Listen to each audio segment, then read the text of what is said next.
بسم اللہ الرحمن الرحیم۔ محرم الحرام، شہدائے کربلا اور بالخصوص نواسۂ رسول سید الشہداء امام اعلیٰ مقام حضرت سیدنا امام حسین رضی اللہ تعالیٰ عنہ کی یاد دلاتا ہے۔ 10 محرم الحرام 61 ہجری کو تاریخ اسلام میں حق باطل،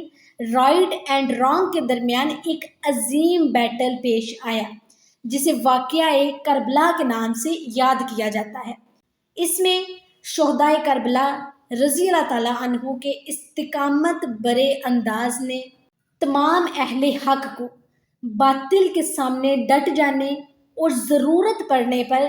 دین اسلام کی خاطر اپنی جانوں کا نذرانہ پیش کرنے کا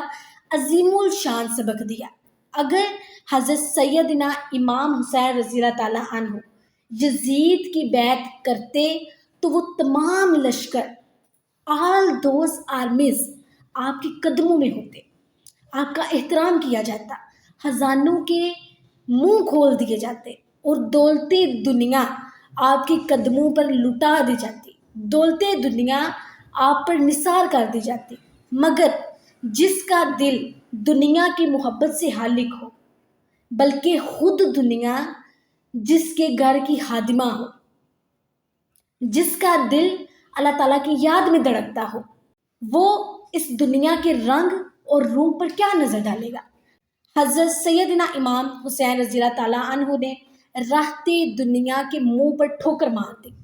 اور رائے حق میں پہنچنے والی مصیبتوں کا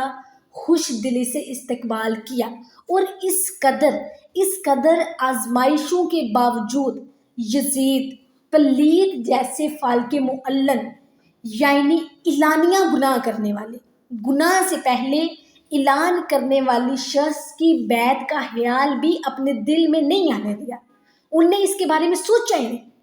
اپنا گھر لٹانا، اپنا خون بہانا منظور کیا، مگر اسلام کی عزت کے خلاف، اسلام کی عزت پر ایک حرف نہیں آنے دیا۔ خدا کی قسم، میدان کربلا میں کربلا والوں کا اسلام کی خاطر اپنی جانوں کا یوں نذرانہ پیش کرنا، یہ رہتی دنیا تک مسلمانوں کے لیے بہت بڑا لیسن ہے، بہت بڑا سبق ہے۔